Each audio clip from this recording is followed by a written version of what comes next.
Hello and welcome to American Friction, the US politics podcast that has just been elected the mayor of all podcasts. Oh, have we? We have. Lovely. I'm Mayor Jacob Jarvis. And I guess I'm Deputy Mayor Chris Jones. Yeah, you could be co-mayor. Co-mayor, nice. I'm glad that you're aware there's a hierarchy in our mayoralty. I really appreciate that. Simon will come up with a role in the cabinet for you. Comptroller. Can't have too many mayors. I want to be comptroller. Yeah, Comptroller, that's Simon. great. That's great. Well, as you might have guessed from that intro, today we have a special episode focusing on New York's new mayor, well, mayor-elect at the moment. Let's not get into all those technicalities. Please. Zohran Mamdani. We've got no Nikki this week, which is sad, but we are joined by senior politics reporter for WNYC, Brigid Bergin. So we'll talk all things Zohran Mamdani, and then Chris and I will wrap up few of the stories that you might have missed. Take it away then, Chris. With pleasure. This is American Friction.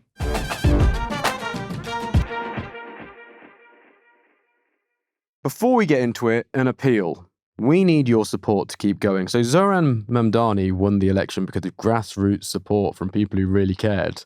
Maybe we can win the podcasting world over with grassroots support from people who really care. We've got policies.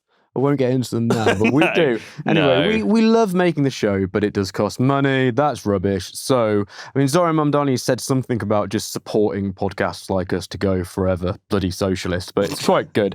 Anyway, but we need backing to keep on going. If not from Zohran Mamdani, then from you. If you go to patreon.com/American Friction, you can get the show ad-free and you can get bonus content and merchandise. And if you sign up for £5 a month or more, we have a Patreon chat community where you can ask us questions, each other questions, talk about all of it. It's like a little therapy session. It's very, very nice. So what are you waiting for? What are you waiting for? I bloody know. What are they waiting for? They've been waiting too long. Anyway, Yeah. go to patreon.com/American Friction to sign up.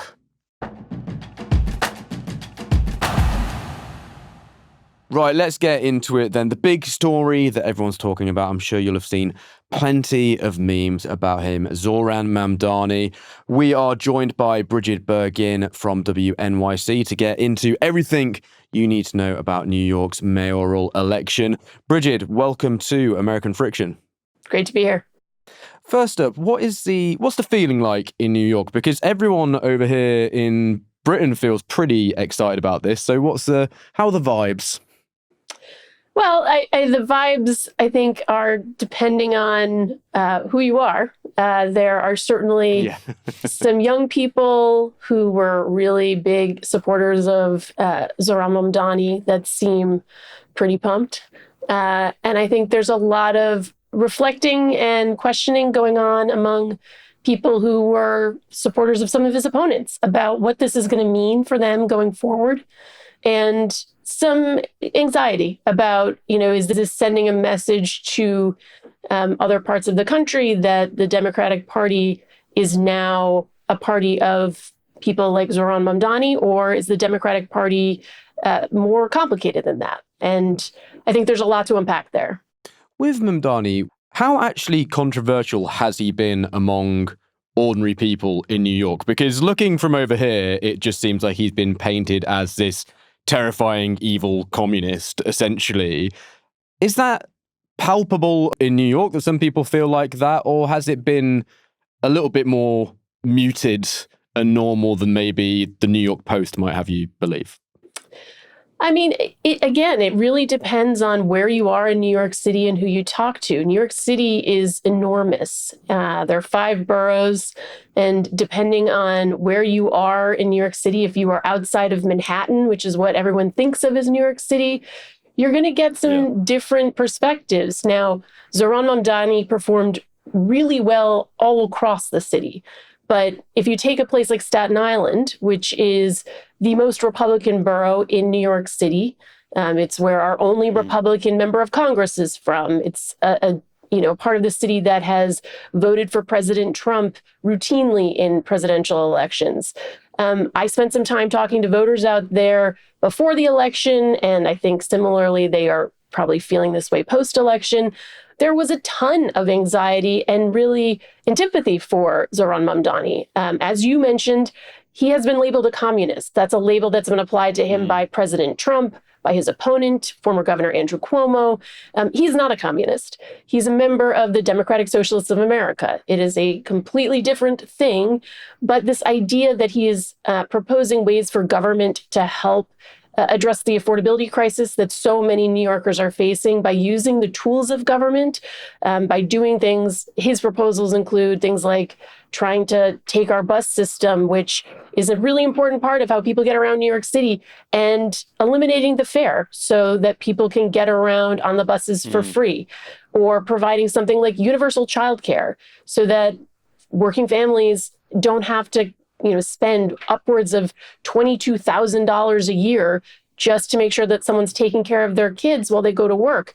That is a core part of what he says he wants to do. When you talk to some voters who are his skeptics, they say, well, somebody's got to pay for it, so it's going to be me some way or another.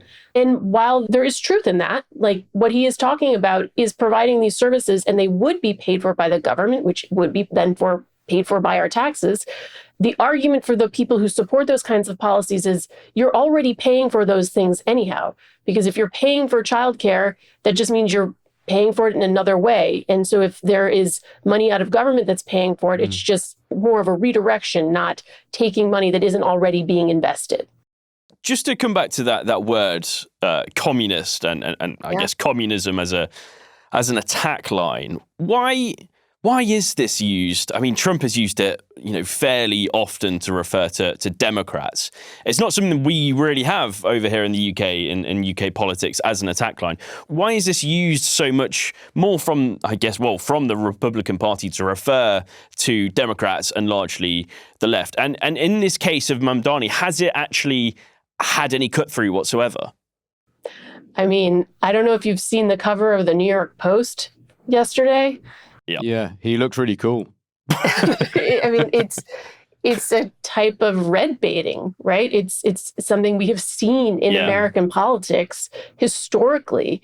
It's a way to, I think, scare voters and plays into some, deeply entrenched fears from people who've come from countries that were communist countries that are immigrants to the United States, from people who see, the American system of government as a purely capitalist system.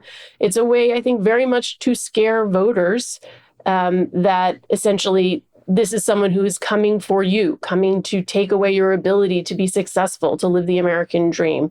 Has it been successful? I mean, I was talking to voters across the city. I heard the line that we've heard from both President Trump and from Andrew Cuomo, one of the opponents in this mayor's race, repeated to me nearly verbatim. A voter on Staten Island said to me, I don't like Cuomo, but the other guy's a communist, so I'll take the lesser of two evils.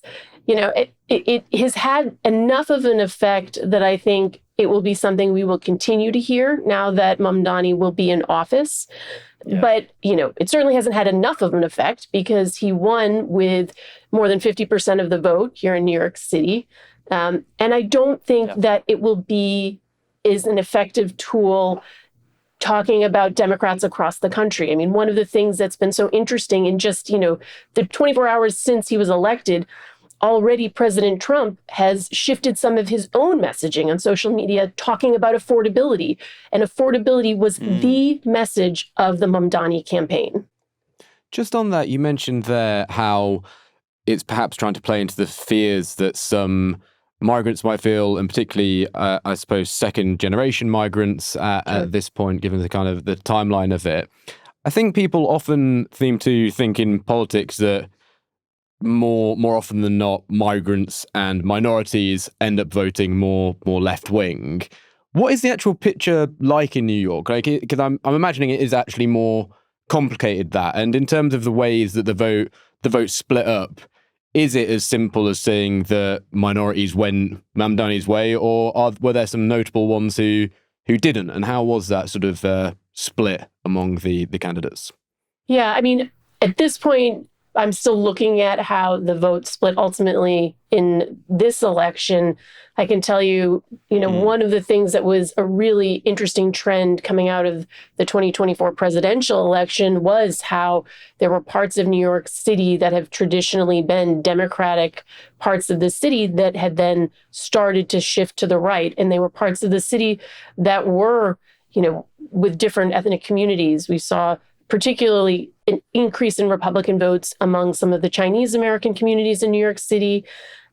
We also saw it among some of the Latino American communities. I mean, one of the things that I reported on shortly after the presidential election last year was the overlap between voters for President Trump and voters for Congresswoman Alexandria Ocasio-Cortez, one of the, premier figures of the left in U.S. politics. Her district also happens to overlap with Zohran Mamdani's state assembly district. So we also talked to, in the wake of the primary back in June, some voters that had been Trump voters that then also became Mamdani voters. And I will say that those are often voters that are, in communities that are, more ethnically diverse, Latino voters, South Asian voters. I think the thread there is, again, this idea of affordability. These are voters who are looking for the government to, reduce the burden and reduce the cost of living in New York City, related to rent, transportation, childcare. Even one of the proposals that Mamdani that got less attention are city-run grocery stores. And that's getting right at the cost of food and, something that we've seen particularly related to inflation. Those prices have skyrocketed in the past year. You've spoken about a lot of topics and issues here that have swayed the public vote to going towards Mamdani. Obviously, New York is largely, when it comes to mayoral elections, Democratic. Mm-hmm. But putting that aside, what's the one thing that you think has swayed the public most in favor of Mamdani this time around? Because it has been presented, especially from our perspective, as something that is, a contest. Like it could have gone any way, it seems, from where we're sitting. So what is it that's actually, put Mamdani in this position? I mean, I don't think it is one thing. I think you have, first of all, a candidate who is a remarkable communicator by any standard, who zeroed in on this issue very early on of the cost of living and the cost burden facing New Yorkers. Right after President Trump was elected, he was out there interviewing New Yorkers in the Bronx and in Queens about why they voted for President Trump, and heard repeatedly these issues related to affordability. And then you layer on top of that, he put so much effort into recruiting support and, essentially empowering everyday New Yorkers to be part of a movement. His campaign recruited more than 100,000 volunteers. They knocked on more than 2 million doors. I went as part of a story that I reported with these volunteers to knock on doors. And, you had people as young as age 15. That's someone who can't even vote in this election. And they were out there trying to get people and persuade people to vote for this candidate. And in doing that, that means you're going into neighborhoods, you're talking to people who maybe have never been asked to participate in an election. We know that, often in politics, candidates and incumbents, they like to talk to the people they know will come out and vote. Triple prime voters, people who are turning out in every election. What this election in New York City was about was expanding the electorate. It was about bringing people into the conversation who maybe have not participated in a mayoral race in a very long time, haven't voted in a mayoral election. And so that was the message, the organization of his campaign, and the fact that his opponents, as opposed to offering really an alternative in terms of policy, a different way of running the city, they were running based on a campaign that didn't actually sound like the city itself. Andrew Cuomo's pitch to voters was that the city was in crisis, and what it needed was his experience in politics, his ability to manage to solve that crisis. Much of what he talked about made it sound like you'd walk out your door immediately into some sort of active crime spree. And that's just not the reality of New Yorkers across the city. There are definitely issues. There's a lot of work that needs to be done. But, one of the things that I had heard so many times from people who, go to school, go to work, are out and about in New York City every day is that's just not the New York City that they feel like they live in. And so, when that's your opponent, it becomes harder. Certainly, Cuomo was competitive. He won 42% of the vote. So Mamdani goes into City Hall with a divided city. There are going to be people who are immediately looking for ways, to hold him accountable, ways to take advantage of any mistakes he makes. But I think the reason we saw record turnout, we saw 2 million people voting in this election. We haven't seen that many people turn out in a New York City mayoral election since 1969. I mean, something happened that was historic in nature, that was different. And I think a lot of people are going to be studying what that was and how to maintain that momentum and how to do that again in future elections. So what happens next? You mentioned him heading into City Hall, which is in January, I believe, isn't it, that he formally becomes the mayor. But what is he going to be doing in that interim period? And then when he does come into power, where does he start? And how formally, how long does it take for him to get the ball rolling, all these things he wants to do? So the ball, whether he wants to roll it or it comes barreling towards him, starts on January 1st. Like, it starts when he walks through that door. And to be honest, it started already. He's already started to announce members of his transition team, 4 women who have a tremendous amount of experience in city government and particularly around budgeting. New York City has a $116 billion budget. And that's something that by law is required to be balanced. The budget process starts immediately when Mamdani enters office. So that first 6 months when he enters office will be, dealing with his first city budget. Now, of course, he's likely to face cuts from the federal government. He's likely to face challenges in Albany, trying to pay for some of these huge proposals that he has, presented to voters, some of which he cannot do on his own, he cannot pay for on his own. And so the challenges are going to be immense, and they are going to start immediately, which is why he's working now to start to assemble what his government will look like. A tradition in New York politics is that there is a conference in Puerto Rico called Somos el Futuro. That is happening right now. It's where all of these New York lawmakers go. There's a lot of movers and shakers and negotiating happening in Puerto Rico for the next few days. Mayor-elect Mamdani is headed there later today. A lot of people will be watching who he meets with. Does he meet with the governor? Does he meet with other state lawmakers? Oftentimes, members of New York's federal delegation will head down there. That seems less likely given all of what's happening around the government shutdown. But people will be watching closely, and then there will be a lot of attention paid to who he appoints to really vital key positions like police commissioner, schools chancellor, head of the fire department, and other deputy mayors who will be the people responsible for really the day-to-day running of government. So, he can enjoy this moment he had this week, this big victory. But in New York, city that never sleeps, he's not going to get a lot of it going forward either, because people are going to be waiting for him to make clear, what kind of government he is going to assemble. Who are the people he's going to put around him? And those people will be closely scrutinized in terms of where they fall on the political spectrum and their experience. What do they bring to the table? So far, he's tapped a lot of people who have deep government experience, who understand how things work.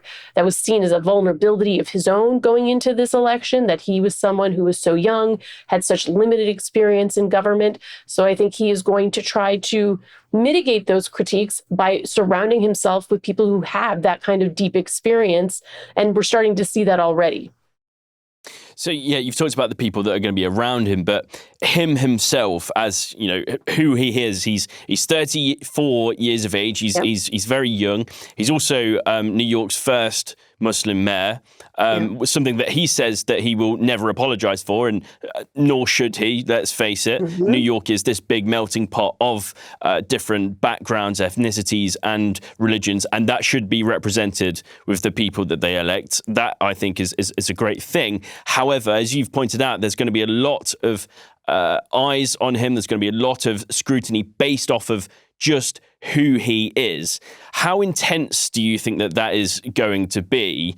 And does that make it all the more important for him and for the Democratic Party as well, that he just doesn't put a foot wrong, especially not in the early stages anyway? I think he is going to be scrutinized by the press, by other leaders in New York City, by, people across the country. He's already someone that national Republicans see as someone that they can seize on in these upcoming midterm elections as sort of a boogeyman for Democratic candidates to try to label all candidates, a Mamdani in whatever, municipality, locality they're talking about. So absolutely, I think he will face intense scrutiny. My colleague, I was on the radio, my colleague was at the Mamdani victory party and described the crush of national and international media that were there watching that moment. So that's going to stick around for a while. But eventually, when we get into the nuts and bolts of governing, some of that will dissipate. But I think there will still be this kind of waiting for the first misstep, waiting for the opportunity to call him out. Unfortunately, it is part of running the largest city in the United States. You will always be scrutinized by everyone all the time. I don't think that's ever going to let up. And I think one of the first things that people will look to is some of those appointments. Who does he tap for some of these key positions? He's already said that he would like to see the city's current police commissioner, Jessica Tisch, stay on. She is seen as someone who could provide a certain amount of stability. He has proposed some pretty radical changes to how the city would go about delivering on a promise of public safety. He wants to create something called a Department of Community Safety. And, having someone with a traditional understanding of the NYPD remaining at the helm, that would give, I think, comfort to some people who are Mamdani skeptics. On the other side of it, those who are, hoping to see some real structural changes from his administration, that may disappoint some of them because they might be looking for a new kind of leader there. But I think that Mayor-elect Mamdani is going to be kind of getting incoming from all sides. It is a part of the job of being mayor of New York City. One of the things that he has shown as a candidate is that he has been able to take that amount of scrutiny or amount of attention and still be someone who remains charismatic, remains, kind of showing up with that signature smile. Does he keep smiling through some of these harder moments when the New York Post is relentlessly, lampooning him on their cover? We'll see. It's a challenge that is faced by every mayor that I've ever covered in New York, and I have been covering mayors since Michael Bloomberg. So it's kind of part of the gig.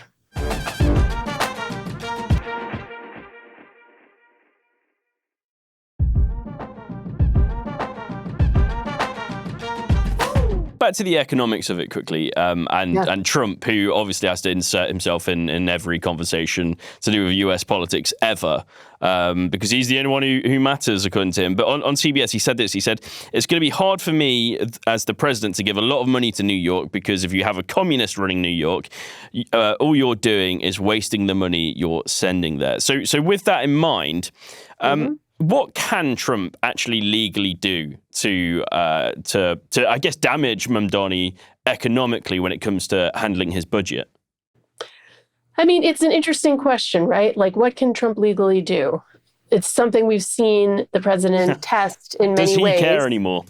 Yeah, I mean, ultimately, it's Congress that is supposed to control the power of the purse. Yeah. However, Republicans can control Congress, and Republicans up to now have been very responsive to the president and his demands.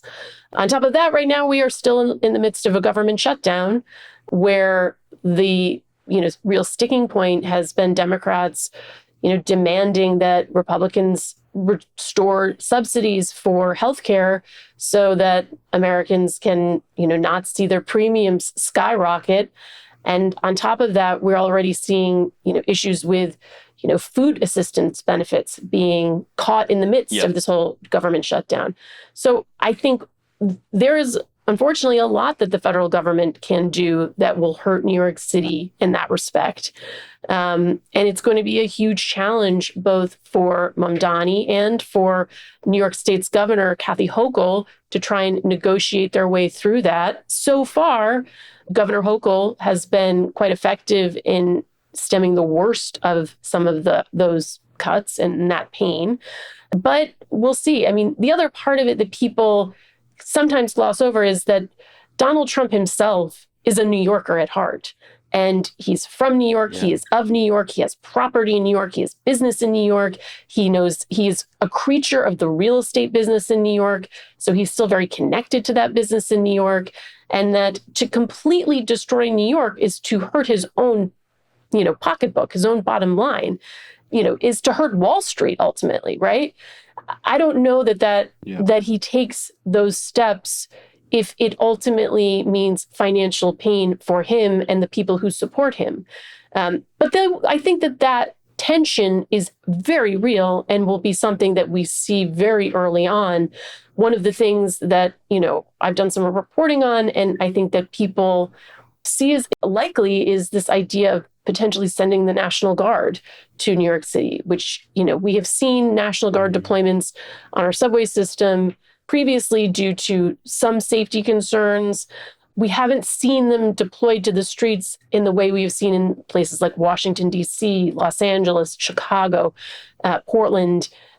Do we see more of that? I think that's something that people are, actively and rightfully concerned about. But those are ways that I could see the president flexing his authority potentially earlier and sooner than later. Just to end on a couple of other New York figures around. One person I did want to ask you about just briefly, Chuck Schumer. So I saw that Mamdani was asked whether someone should primary Chuck Schumer, and he sort of dodged the question a little bit, which to my mind maybe makes it seem like maybe he does agree with that, but he's keeping his powder dry. I don't know. But what's their relationship like? How will they work together? Because to me, it just feels like they are two ends of the spectrum if you look at the sort of type of Democratic politicians that are around at the moment. And I just don't know how you square that of one that is just very establishment, very old, been around for a very long time, and then 34-year-old who everyone's calling a communist. I don't know how do you make those two work together in a way that checks out? I mean, I think that was a tension certainly we saw throughout the campaign. The number of times that Senator Schumer was asked whether he would endorse Mamdani, I think we all lost count of it. And the number of dodges he gave to ever answering that question, just to be clear, Senator Schumer is from Brooklyn, had a vote in this election. So he was avoiding answering a question that he has like actual skin in the game for. We saw a really tepid response from House Minority Leader Hakeem Jeffries, who did ultimately endorse Mamdani, but is still keeping him at arm's length. I think, in both of those cases, it speaks to sort of a Washington, D.C. perspective on this race, viewing it as potentially a risk and harming candidates in the midterm elections, but also a disconnect from the feeling on the ground among New Yorkers. I think that their relationship will need to develop. They have talked about how they've been in conversation. Senator Schumer, as you said, is among the older representatives in the Senate, but he also has not shown any sign that he's going anywhere anytime soon. I think there's a lot of attention being paid to, should someone potentially primary Senator Schumer, but, he's in office until 2028. Mamdani, his next reelection would be in 2029. So, regardless of whether or not someone will or should or may primary Senator Schumer, the two will need to work together for, the majority of Mamdani's first term in office. Mayors of New York City are limited to 2 4-year terms. So if he were to run for re-election, which presumably he will, since most mayors do, except for the mayor that we currently have, that would be in 2029. So they will need to figure out a way to work together. Mamdani has some advantage in the relationship, at least going in, because New York City voters have shown that they support him. And that, when you're running for statewide office in New York City's vote is so crucial to that election. It's where the majority of the vote will come from. So I think, Senator Schumer will have to figure out how do they recalibrate and reset this relationship. Just a final question, and this is the really big one that I think everyone cares about the most. What next for Andrew Cuomo and Curtis Sliwa?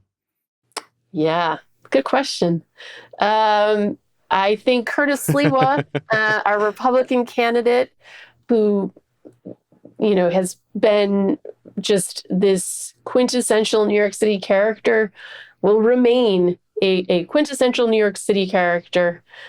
He has said that he will remain someone who will hold Mamdani to account and, be a thorn in his side the way he has been for previous mayors.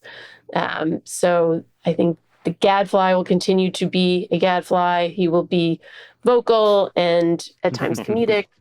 And he and his wife live on Manhattan's Upper West Side with a large number of stray cats that they have taken in. They are big animal lovers.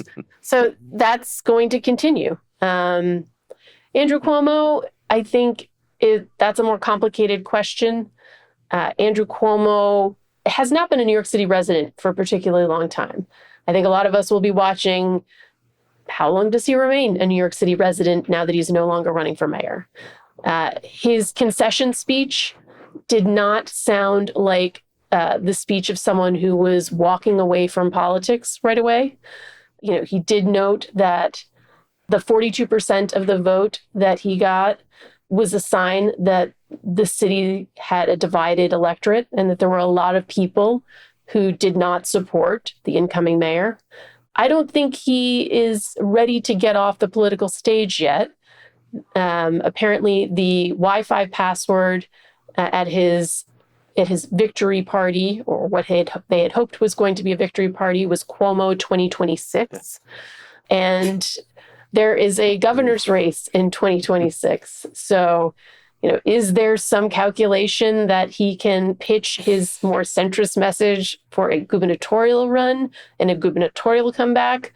New York's politics never surprise me. So there is a universe where that could happen. There was some reporting ahead of this election that he had a podcast deal that he was trying to do. So he may be competing with you guys. Not another one. So, we'll see. I think at this point, what we've seen so far is he is continuing to critique the direction of the Democratic Party. I don't think that is something that he's going to back away from. But I think we have not heard the end of Andrew Cuomo, despite the fact that there are many political obituaries that are being written in this week. First Gavin Newsom with a podcast, and now Andrew Cuomo. Make it stop. Leave something for us. Leave something for us, please. Brigid, thank you so much for taking the time out today and joining us on American Friction. Thanks so much. It was great to talk to you guys.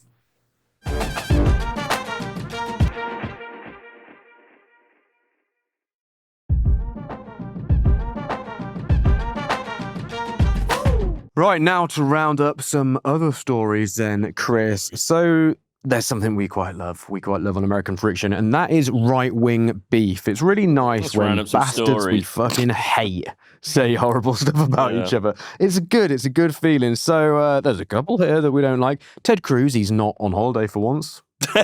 Very good, yeah. Rich and from you, me. actually. Yeah, what you doing here? I'm not here for the whole of December, gang. Yeah, I'm sorry. you're going away with Ted Cruz, I'm aren't going you? away for a long while. We are.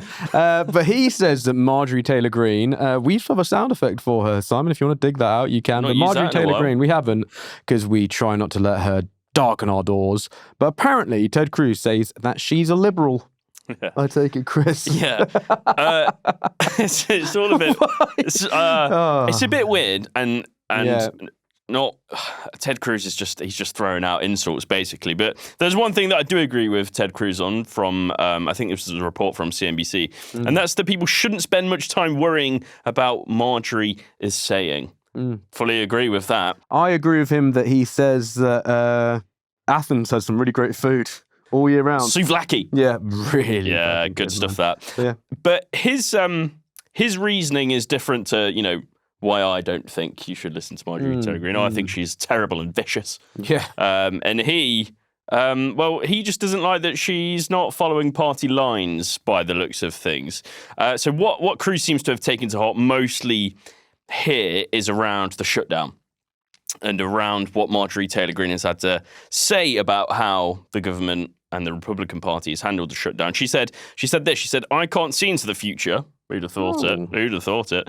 But I see Republicans losing the House if Americans continue to go paycheck to paycheck. Yeah. And I don't say this very often. I know I've already agreed with Ted Cruz, but I actually agree with Marjorie Taylor Greene there. The fact that this shutdown has gone on for such a ridiculous amount of time, it's having an impact on people day to day. We talked about food stamps, snaps, and all kinds of benefits. But there was also this, I looked at some stats to actually how much it's costing the US government. And the estimation is that it's between $10 to $15 billion a week for each week that this goes on. So, we talk about Trump taking on this new administration and trying to get rid of waste and fraud. Well, this seems like, a massive waste to me. And the Americans are feeling it. And if they continue to feel this economic hardship, why would they go into the midterms thinking, I'm going to go vote for the party that really fucked up that shutdown? Yeah, I don't see why. I mean, I think we're seeing that already with the results we've seen, but also just for a party that is meant to care about working people and really meant to care about the military. And you think there are US soldiers who are posted overseas at the moment not being paid, not getting the provisions they need. Yeah. And I'm not a big think of the troops guy, but think of the troops. Think of the troops. And they are big think of the troops people. So I don't really see how they're expecting this to wash with anyone. I mean, you'd hope any government would really think about working people, wouldn't you? But they're really fucking up this time they around. seem to have this idea that if you work in something to do with the government, you therefore aren't an ordinary working class person, which they claim to support, even though tax breaks for the super rich would make that look dubious. But yeah, it's just a lot of people working in parks. Just normal people. Like, don't fuck them over. And I think even the most ardently right-wing, believe MAGA values people can at least see that and think, well, you're just fucking over my neighbours and whoever else. So really not nice. Say dubious for me again there. Dubious. Nice. Yeah. Like Morbius. Dubious. He's a werewolf. Shit. Dubious is. I thought he was a vampire. No, Morbius is a vampire, but Dubious is a werewolf. It's his counterpart. Marvel, if you're listening and you try and do something with Dubious, I'll be very annoyed. I know that Marvel does listen. They do, yeah. all And of DC. Marvel. And DC. And DC, yeah. Batman himself, yeah.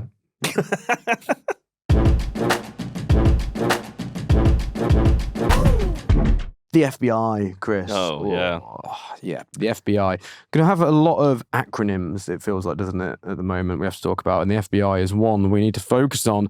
They're bringing new meaning to fire and rehire, aren't they? Yeah, well, we've just talked about, the Republican Party and, seeming to care about the people. Well, when you think about the Republican Party, one of the things you think about most is caring about law and order. Of course, Yep. supposed to be the party of law and order, as that's how they've themed themselves for quite some time, Yeah. actually. But that seems to have all changed because there's this story about, well, I'll put it simply. There were 2 FBI agents here who were fired. Yep. Then they were told, actually, maybe you're not fired. Hang around and wait and see. And then they were fired along with 2 other agents. And people, might be asking, say what? I imagine FBI agents get fired all the time. But it's who these FBI agents are and who they're linked to. So these, I guess 4 now, are linked to Special Counsel Jack Smith's investigation into Trump in, I think that was 2022, and also other investigations into Trump. Jack Smith, by the way, himself is subject to investigation as well from the Trump administration. No comment from the FBI as we're recording, but there has been comment from the FBI Agents Association, which, yeah, that's a real thing, which said the actions... Rolls off the tongue. Yeah, which says the actions yesterday in which FBI special agents were terminated and then reinstated shortly after, and then only to be fired again today, highlight the chaos that occurs when long-standing policies and processes are ignored. An agent simply being assigned to an investigation and conducting it appropriately within the law should never be grounds for termination. I mean, is this not just as clear as day, some kind of revenge, retribution, going after people who have investigated Trump himself? We just see this directly as well. I don't know if you saw the story about Kash Patel and how he's been using a government jet. So he I did see this, yeah. to see his girlfriend. So his girlfriend, she's a singer. I don't know if she's a good one or not, so I won't pass any judgment on that. Also, terrible choice in men, but she might be a nice person. But Kash Patel's girlfriend was singing at a wrestling event, and he took a private jet to go and see that. And this got revealed. People got pissed off about it. And he has fired the official that oversees the fleet of jets which are able to be used by the agency in this way. It's just, it couldn't be more transparent that they clearly want to do things. And as well, people like Kash Patel, who built his whole brand on pushing back against government waste and people taking the piss. And I believe in the past has made comments on other officials prior to being one himself. Using these private jets, saying they should be charged to use private jets. And now, no one can even see where he flies it to, which, if nothing else, to me feels like is going to cause all sorts of security issues. And it's just fucking ridiculous. Like, if you are a person who has been paid to work for normal people, unfortunately, that means the normal people should pretty much be able to know where you are at pretty much all times. And then if you're using, think how fucking expensive it is to use a private jet. Yeah, you should get checked in on that. It's baffling. There are 2 major issues here that I see with, this story in terms of doing something, being found out for it, and then firing the people or disappearing the people who found out about it. The 2 things are how much further can this go? We've already seen these firings with the FBI. That's a big deal within itself in terms of revenge. But also, the second thing is, well, if people who are supposed to be investigating these wrongdoings or alleged wrongdoings feel like if they don't secure a charge or they aren't successful within their investigation to find the wrongdoing, and they feel like they're going to be looking over their back constantly because of that investigation, that could stop people from investigating things, especially when it comes to the rich and powerful, or government in this case. It will stop them from investigating in the first place. And so what does that mean for corruption? So it's working for the government quite often. I think you see this in the civil service in the UK as well. It's something that it regularly doesn't pay particularly well compared to comparable private sector jobs. So you already have to do it in part as something because it is, look, I'm not saying there aren't benefits. At previous time in history, there was lots of job security, I suppose, but that is going. you have to do it because you feel like it's something worthwhile to do. Now you're asking people to look on two layers of being like, well, do this job where you're getting paid less to do something than you would if you worked in the private sector, but you think it's worthwhile doing. Oh, and also face all this scrutiny. And then if you want to do your job properly, you're going to get fired for it. And look, I want people to do the right thing if they work in public office or whatever.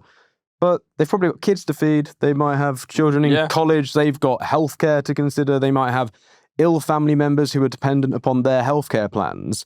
You're really starting to ask a huge amount of people. It takes a lot of bravery to be some sort of whistleblower anyway. Yeah.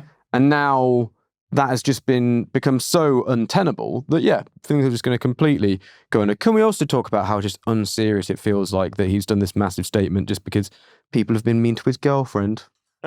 You would though, wouldn't you? Just feels a bit silly. Leave my girlfriend alone. Yeah, my girlfriend. Just feels very unserious. I think if it was his wife, maybe, you might be like, but even then I'd be like, this is silly. I mean, are we just shocked? Feels a bit silly in saying his girlfriend. Yeah. Fuck that guy.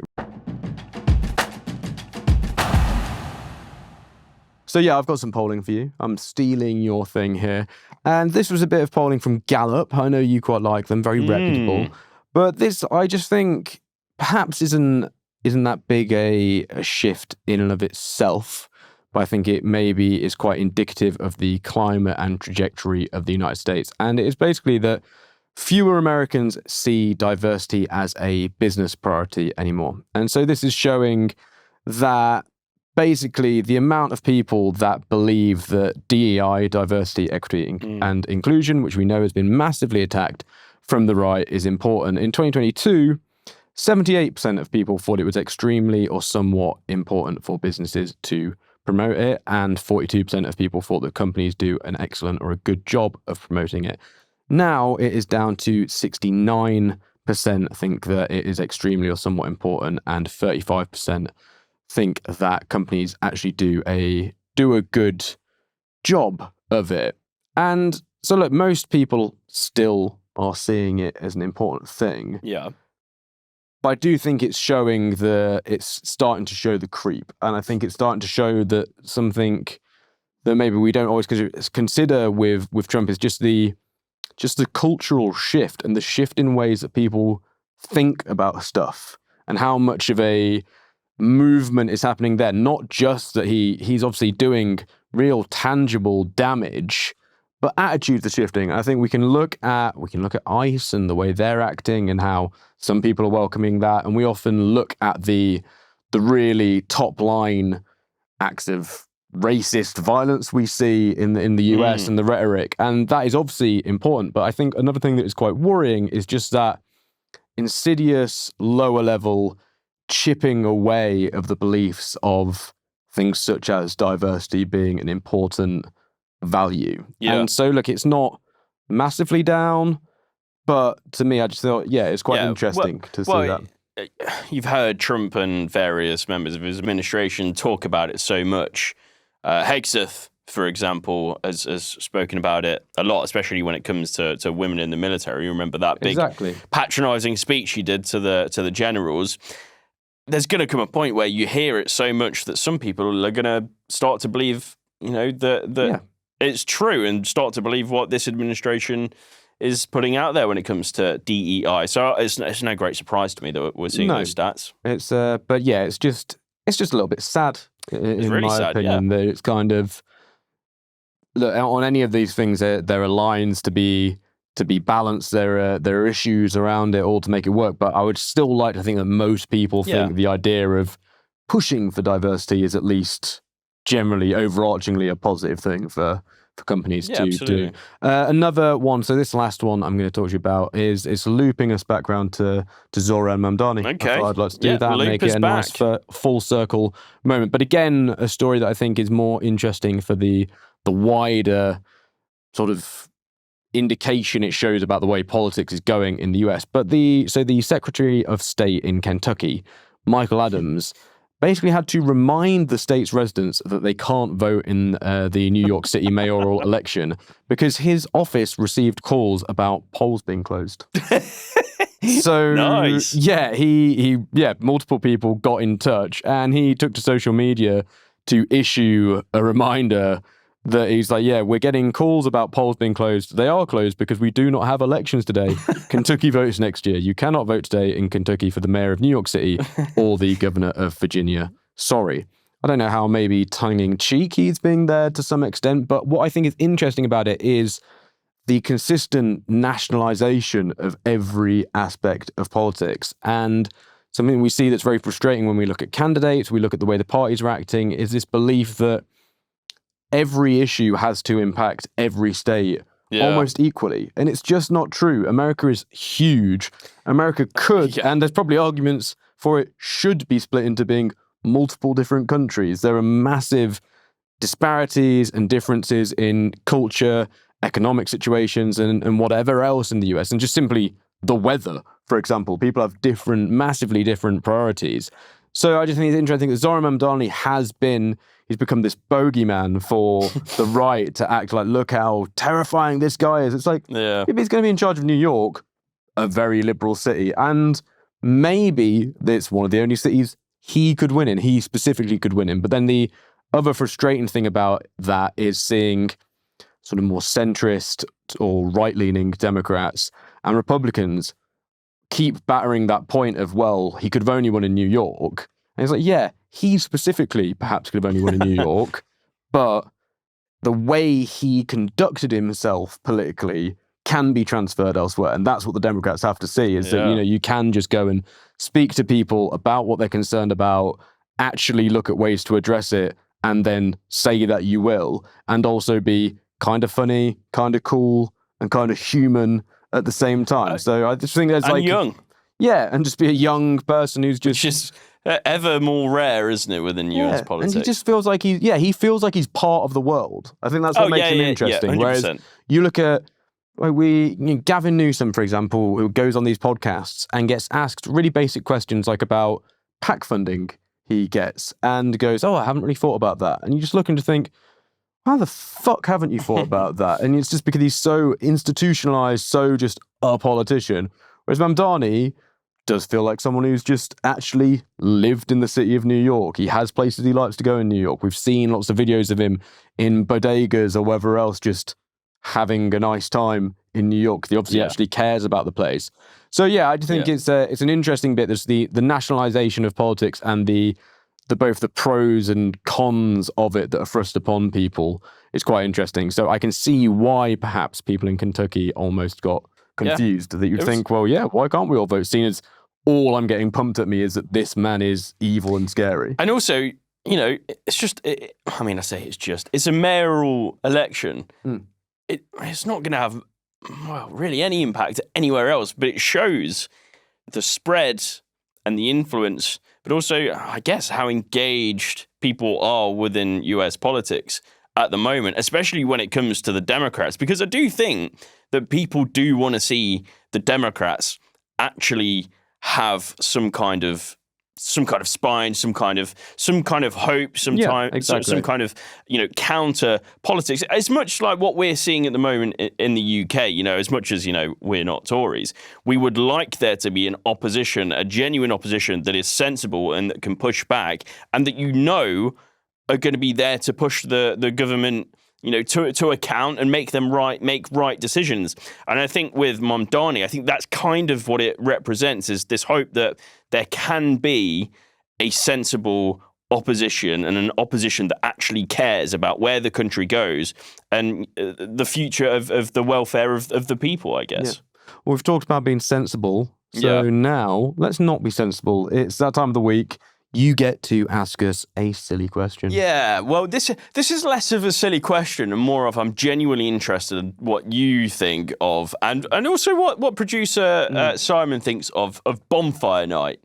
Because I felt myself, as I've got older, increasingly pissed off by the noise. Yeah, well, as a good half-Catholic boy, there's also the sort of anti-Catholic undertones, which that's one of the things that I don't think people understand about Bonfire Night, that it is traditionally like an anti-Catholic event. I don't want to say holiday, but it's an event, isn't it? Yeah, exactly. And I'm only half Catholic, as I say. Catholic nan and Protestant nan. Couldn't have them in a room together. What, Christmas rough, isn't it? Yeah, bloody hell. But yeah, there's a bit of that. But I mean, I don't know. Obviously, I'm being slightly sarcastic. No, That you're doesn't not. really bother me directly too much, but thoughts with the Catholic community. But the noise does annoy me. I've been thinking about this. I just don't want to sound like a grouch. I sounded like a grouch like last time we did one of these silly questions, just you and me. You really went off, didn't you? Yeah. I was. The fireworks annoy my dog a lot. Who's here right now? She's here right now. But I did a little bit yesterday just think, get over it. It's one night of this fucking year. And I think they're quite pretty to look at.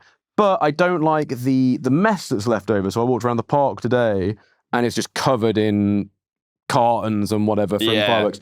So I basically just think good organised fun is what Bonfire Night should be about. If you're going to celebrate it, sure, go somewhere to celebrate it. Within a certain time. Exactly. People go to bed. Have a time 10. frame and go somewhere. I don't think they should be selling fireworks all that much, to be honest. That goes against all my libertarian values of thinking, just fucking sell everyone everything. Fireworks feel fucking mad. They just feel like a mad thing to be able to buy. Because they are little bombs, I shouldn't be able to aren't buy they? that many explosives. They're little good-looking bombs. But yeah, I'm not anti it. I'm not anti any holidays because I'm not a grouch. You know what it and is? I'm still young. You said as you're getting older. Yeah. I did a body scan the other day that said I'm 28 in terms of my health years. Like my body's Well, that's all right. That's pretty much bang on then, isn't it? That's like 4 years younger than I am. Yeah, that's close So that's enough. good. That's really good. Wonder what mine would say. I've stopped aging. 57. I'm only 28. Exactly. Maybe, Do it again. Yeah. Do it again. Run the scan Exactly. again. I've nicked your body stats. Anyway. Yeah. Simon, what are your thoughts? Yes. Well, I'm happy to be a grouch on this one Yeah. Nice. because I'm not a big fan of fireworks anyway. Simon's actually a dog. Yeah, exactly. Exactly. They make me hide under a table. But no, I just think they're overrated, frankly. I think fireworks are great when you're a kid.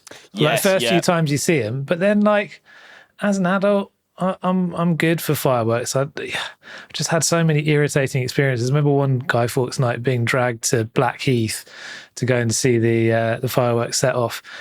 And it was fine, but then it took like 2 hours to get back to the station because there's just so many people crammed in. Anyway, I'm full on grouch on fireworks night. It's bad for the dogs as well. Yeah. And But cats, also- don't forget the cats. And the cats, yeah, although I think cats are probably They're not fine so about fun. it. No, they're not. Yeah. They run all around the house. Really? Nightmare, yeah. Meow. what about the squirrels? No one talks about No the one squirrels. talks I about saw the a don't really like it either. cute squirrel today, man. It was like quite a fat one. I looked at it and was like, it's about as big as the dog. And I just thought, I could take that home. The squirrel was as big as a dog, was It was, yeah. Rats it was. as big as cats. Rats big as cats, yeah. Nice. Exactly. Chris, you obviously have an opinion on this then. Well, you know what? Yeah, it's annoying. You see me moving Yeah, around there, and you were. I'm uncomfortable with my own position on Yeah. this. So I used to love it as a kid. Good opportunity to go out, have a nice time with the parents, which is how I thought about it when I was a soldier. Yeah. I was a very old 7-year-old. Yeah, it's proper old head. Yeah. The more I think about it when I get older, the more it annoys me. There's lots of people around. It's noisy. Uh-huh. I feel for the dogs. Yeah. I just think, just do it between a certain time. You know, I'll give you 15 minutes to let off some steam, to let off some So it should be fireworks. like the Purge, but for Yeah. fireworks. yeah, whatever you want. Big dragon ones like out of the Hobbit. I've got Yeah. Lord of the Rings in there Right, somehow. Whilst we're... What No, I will say though, Mhm. it is a great excuse to have a hot dog. Okay. Okay. Is You it? go out to a firework event. Are you not having a hot dog? I don't know. You'd struggle not to. I'll tell you that for nothing. I like sparklers. Everyone's got to like sparklers. They're They good. creep me out. Just they're Right, too let's- close to your face. Whilst we're not, let's stop being miserable bastards then. What's everyone's favourite holiday? What holiday does everyone actually really enjoy?